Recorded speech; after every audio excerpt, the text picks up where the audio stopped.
কামাখ্যা প্ৰসাদ তাছা অসমবাসীৰ ওচৰত অতি সোনকালে ক্ষমা বিচাৰিব লাগে। কাৰণ আজি আদিবাসী আৰু চাহ জনগোষ্ঠীৰ যি দীৰ্ঘদিনৰ যি জ্বলন্ত সমস্যা, জনজাতিকৰণক লৈ যি বিৰূপ মন্তব্য কৰিছে, এটা দুৰ্ভাগ্যজনক কথা। আজি তেওঁ কৰম পূজাক লৈ পেলাই যি মন্তব্য কৰিছে, খ্ৰীষ্টান ভাইসকলে হেনো কৰম পূজা পাতে কিন্তু পূজা নকৰে। তেওঁ একচুৱেলি য'ত য'ত কৰম পূজা হয় তাতে তেওঁ কোনোদিনও কিজানি গৈ পোৱা নাই। আৰু কৰম পূজা নাপাতাকে কৰম পূজা পাতে, এই কথাটো মানে কামাখ্যা প্ৰসাদ তাছাৰ মাথাত কোনো কাণ্ড জ্ঞান নাই যেন মোক লাগে। কাৰণ চাওক, তেওঁ এটা খ্ৰীষ্টান ধৰ্মক তেওঁ মানে তুচ্ছ তাচ্ছল্য কৰা এটা মন্তব্য, এটা ইনচাল্ট কৰাৰ নিচিনা এটা মন্তব্য তেওঁ দিছে যে পূজা নকৰাক লৈ পেলাই তেওঁ কৈছে যে ইঞ্জিন নোহোৱাকৈ খালী ডাবা কেনেকৈ চলিব, তেনেকুৱা ধৰণৰ এটা ধৰ্মক আঘাত দিয়াৰ নিচিনা তেওঁ মন্তব্য কৰিছে। কথাটো হৈছে, তেওঁ আজি ইমান দিনে আজি সাংসদ হৈ পেলাই আজি আমাৰ আদিবাসী আৰু চাহ জনগোষ্ঠীৰ যি জনজাতিকৰণ বা মাটিৰ পাট্টা বা চাহ শ্ৰমিকৰ দৈনিক মজুৰি নিম্নতম, এই বিষয়বিলাকক লৈ পেলাই তেওঁ কোনোদিনো পাৰ্লামেণ্টত তেওঁ উত্থাপন কৰি পোৱা নাই। আমাৰ আদিবাসীসকলৰ সমস্যা কোনোদিনো তেওঁক পাৰ্লামেণ্টত মানে কোৱা আমি দেখা পোৱা নাই। তেওঁ জাতিটোৰ কাৰণে কিন্তু একো কৰিব নোৱাৰে। আজি চাওক, তেওঁ কাজিৰঙাৰ পৰা তেওঁ প্ৰতিনিধিত্ব কৰি আছে, আৰু কাজিৰঙা লোকসভা সমষ্টিটো হৈছে আদিবাসী অধ্যুষিত অঞ্চল, আৰু তেওঁ আদিবাসীসকলৰ ভোটটো লৈ পেলাই আজি আদিবাসীৰ জাতিটোৰ তেওঁ কি কৰিছে। আজিৰ তাৰিখত অসমৰ আদিবাসী আৰু চাহ জনগোষ্ঠী সামাজিকভাৱে ৰাজনৈতিকভাৱে এটা একত্ৰিত হোৱাৰ যি সংকল্প লৈছে, তাতে সি এই জাতিটোক ধৰ্মৰ নামত, জাতিৰ নামত ভাগ কৰাৰ যি ষড়যন্ত্ৰমূলক কথা কৈছে, এইটো দুৰ্ভাগ্যজনক কথা। আমি জয় ভাৰত পাৰ্টিৰ সৈতে সকীয়াই দিব বিচাৰিছোঁ যে এই মন্তব্যৰ পৰা তেওঁ যাতে বিৰোধে থাকে। আজি তেওঁক মই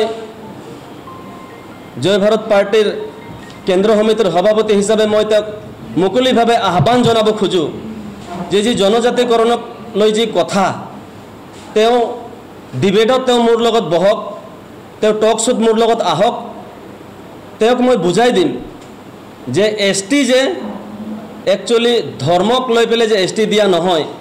আজি তেওঁ কৈছে যে অসমৰ খ্ৰীষ্টান ভাইসকলে তেওঁলোকে আজি কেনেকুৱা ST পাব। তো কথা হ'ল, খ্ৰীষ্টান হ'লেই ST নাপাব নেকি? আজি নাগালেণ্ডতে হওক, অৰুণাচলতে হওক, মণিপুৰত হওক, মিজোৰামত হওক, মেঘালয়ত হওক, আজি তাতো আজি খ্ৰীষ্টান ভাইসকলে তাতে ST পাই আছে। আজি অসমত আজি কাৰ্বিসকলে, মিচিংসকলে, গাৰো ৰাভাসকলে আৰু বড়ো ভাইসকলো আজি খ্ৰীষ্টান হৈ পেলাইও তেওঁলোকে ইয়াতে ST এনজয় কৰি আছে। তো আদিবাসী খ্ৰীষ্টান ভাইসকলে কোনটো যুক্তিত অসমত আজি তেওঁলোকে ST নাপাব, এই কথাটো একো বুজি নাপালোঁ। আজি বিভিন্ন জাতীয় সংগঠনে আজি বিজেপি চৰকাৰক আজি প্ৰত্যাহ্বান জনাই আছে, আজি বিৰোধ কৰি আছে যে 26ৰ আগত যদি বিজেপি চৰকাৰে যদি 6 জনগোষ্ঠীক যদি জনজাতিকৰণ নকৰে, তেতিয়াহ'লে এইবাৰ ইলেকশ্যনত বিজেপিক মানে প্ৰত্যেকটা এলেকাত বিৰোধ কৰিব বুলি কোৱাত তেওঁ আজি এই জাতি ধৰ্মক লৈ পেলাই তেওঁ মন্তব্য কৰা আৰম্ভ কৰি দিছে। প্ৰত্যেকবাৰে যেতিয়া ST দিয়াৰ সময় আহে বা এনেকুৱা ইলেকশ্যনৰ সময় আহে, কিবা নহ'লে কিবা তেওঁলোকে অজুহাত দেখুৱাই, কিবা নহ'লে কিবা বক্তব্য তেওঁলোকে আৰম্ভ কৰি দিয়ে। গতিকে আজি জয় ভাৰত পাৰ্টি হৈ আমি মুকলিভাৱে আমি তেওঁক ক'ব খুজিছোঁ, তো এইবিলাক মন্তব্যৰ পৰা তেওঁ দূৰত থাকক। হয়, আমি পঞ্চায়ত নিৰ্বাচন আমি প্ৰতিদ্বন্দ্বিতা কৰিছোঁ, আৰু পঞ্চায়ত নিৰ্বাচনৰ পিছতে এবাৰ পৰিষদীয় ইলেকশ্যন, আৰু পৰিষদীয় ইলেকশ্যনৰ পিছত MLA ইলেকশ্যন আহিব, তাৰপিছত MP ইলেকশ্যন আহিব। প্ৰত্যেকটা ইলেকশ্যনতে আমি প্ৰাৰ্থিত্ব দিম। আৰু এইবাৰ যি পৰিষদীয় ইলেকশ্যন, ইতিমধ্যে আমাৰ BTRত 40টা সমষ্টিৰ ভিতৰত আমাৰ 12টা সমষ্টি ইতিমধ্যে আমি কনফাৰ্ম হৈছোঁ। আমাৰ কেণ্ডিডেটো কনফাৰ্ম হৈছে, খালি ঘোষণা কৰাৰ বাকী আছে। আৰু অন্য সমষ্টিৰ পৰা আমাৰ লগত যোগাযোগ কৰি আছে। সোনকালে আমি সকলো সমষ্টিতে আমি প্ৰাৰ্থিত্ব দিয়াৰ বাবে আমি চেষ্টা কৰিম। আমাৰ সমষ্টিৰ নাম হ'ব আমাৰ পাঁচনৈ চেৰফাং, ননাই চেৰফাং, ভৈৰৱকুণ্ড, ভেৰগাঁও, নাগৰিজুলি, তাৰপিছত দিহিৰাই, তাৰপিছত আহিব শ্ৰীৰামপুৰ, জমদুৱাৰ, কচুগাঁও, চৰাইবিল আৰু গুমা আৰু কেইটামান আছে, মই পিছলৈ আপোনালোকক নাম কৈ দিম। চাওক, আজি BTRত আজি প্ৰথমে হাগ্ৰামা ডাঙৰীয়াৰ নেতৃত্বত 17টা বছৰে তেওঁলোকে ৰাজত্ব কৰিলে। ৰাইজে যি ধৰণৰ আশা কৰিছিলে সেয়া তেওঁলোকে কৰিব নোৱাৰিলে। তাৰ পিছে 2020 চনৰ পিছত প্ৰমোদ বড়ো চৰকাৰে পৰিৱৰ্তনৰ নামত যি BTRত চৰকাৰ বনালে, তেওঁৰ ওপৰতো ৰাইজে যি ধৰণৰ পৰিৱৰ্তন বিচাৰিছিলে বা আশা কৰিছিলে সেয়া নহ'ল। গতিকে আজি BTRবাসী ৰাইজে নতুনত্বা বিচাৰিছে আৰু আমি জয় ভাৰত পাৰ্টি হৈ নতুন চাম, নতুন প্ৰজন্মক লৈ পেলাই আমি আগবাঢ়ি আছোঁ আৰু আমি বিপুল সঁহাৰি পাই আছোঁ। আৰু মই ভাবোঁ যে যিকেইটাত আমি কেণ্ডিডেট দিম, আমি বিপুল ভোটত জয় হ'ম বুলি মই আশাবাদী। চাওক, হয়, আমাৰ জয় ভাৰত পাৰ্টিক বহুতে বি টিম বুলি কিছুমানে ভুৱা প্ৰচাৰ এটা চলাই আছে। আৰু আজি মই আপোনালোকৰ জৰিয়তে মই তেওঁলোকক সকীয়াই দিব বিচাৰিছোঁ যে কোনো তথ্য নোহোৱাকৈ তেওঁলোকে ব্যক্তিহীন কথা তেওঁলোকে যদি ৰাইজৰ আগত নকয়, আৰু যদি কিবা বি টিম বা কিবা কৰবাত যদি আলোচনা কৰি দেখা পাইছে, তেওঁলোকে তথ্য সহকাৰে মিডিয়াৰ যোগে হওক বা ছ'চিয়েল মিডিয়াৰ যোগে হওক তেওঁলোকে প্ৰচাৰ চলাব লাগে আৰু আমাকো কৰিব লাগে। অন্যথা আমি তেওঁলোকৰ ওপৰত আমি বিশেষ ব্যৱস্থা ল'ম। আৰু কথা হৈছে, পাঁচনৈ চেৰফাং আগতে যিসকল ব্যক্তিয়ে প্ৰতিনিধিত্ব কৰি গৈছে, তেওঁলোকে ৰাইজৰ আগত একচুৱেলি আস্থা হেৰাইছে। আৰু আমাৰ কথা হ'ল, জয় ভাৰত পাৰ্টি আমি নতুন পাৰ্টি, নতুন চামক লৈ পেলাই আমি আগবাঢ়ি আছোঁ আৰু পাঁচনৈ চেৰফাং আমি বিপুল ভোটত আমি জয় হ'ম বুলি আমাৰ আশাবাদী।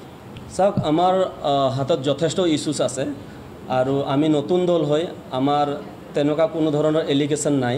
আৰু বাকী দলবোৰ যিমানেই আছে সকলোকে ইনকামটেঞ্চি হওক বা বিভিন্ন ধৰণৰ তেওঁলোকৰ মাজত অভিযোগ আছে। আজি দীপক মুৰ ডাঙৰীয়া যিহেতু ইয়াতে বিজেপিৰ হৈ প্ৰতিনিধিত্ব কৰি আছে, তেওঁৰো বহুত ধৰণৰ এলিগেশ্যন আছে। গতিকে আমি জয় ভাৰত পাৰ্টি যেতিয়া আমাৰ ফিল্ডত কাম চলি আছে, তেওঁলোকৰ হয় পুৰণা দল, আমাৰ নতুন দল, কিন্তু কথাটো হৈছে পাঁচনৈ চেৰফাংটো হ'ল আদিবাসী অধ্যুষিত অঞ্চল আৰু আদিবাসীয়ে নিৰ্ণয় কৰে কাক জিকাব লাগিব।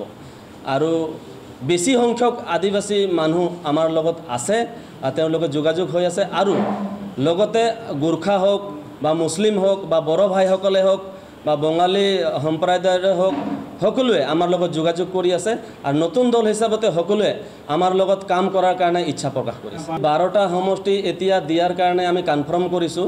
ইয়াৰ পিছত আৰু আমাৰ লগত কেণ্ডিডেট যোগাযোগ কৰি আছে। আমি 12টাৰ ওপৰতে আমি কেণ্ডিডেট দিম, কিন্তু এতিয়া যোনটো 12টা সমষ্টি আমি কনফাৰ্ম কৰিছোঁ, আমি 12টাৰ পৰা আমি 12টাই আমি জিকাৰ আমাৰ এটা পৰিকল্পনা আছে আৰু আমি জিকিম। প্ৰাৰ্থী আমি চাই আছোঁ আগষ্টৰ, আমি একচুৱেলি ইলেকশ্যন ঘোষণা হোৱালৈও আমি চাই আছোঁ। ইলেকশ্যন ঘোষণা হোৱাৰ লগে লগে আমাৰ প্ৰাৰ্থী ঘোষণা হ'ব আৰু চেণ্ট্ৰেল কমিটিতো আমাৰ ছাৰ্ভে চলি আছে, বাছনি চলি আছে কাক প্ৰাৰ্থীটো দিলে ভাল হ'ব। অতি সোনকালে আমি প্ৰাৰ্থী ঘোষণা কৰিম। এতিয়ালৈকে আমাৰ কাৰো লগত মিত্ৰতা হোৱাৰ কোনো কথা নাই আৰু অন্য দলে আমাৰ লগত মিত্ৰতা কৰাৰ কথা চিন্তাও কৰি আছে, যোগাযোগো কৰি আছে, কিন্তু আমি অলপ এভইড কৰি চলি আছোঁ। কাৰণ আমাৰ নতুন দল, আমি নতুন প্ৰজন্মক লৈ পেলাই আমি চলিম বুলি ভাবিছোঁ। কাৰোবাৰ লগত এলায়েন্স কৰাৰ লগে লগে আমাৰ এটা তেনেকুৱা ধৰণৰ এটা বদনাম আহি যাব। গতিকে আমি ভাবিছোঁ আমি অকলে এইবাৰ খেলি যাম বুলি আমি আশা কৰিছোঁ।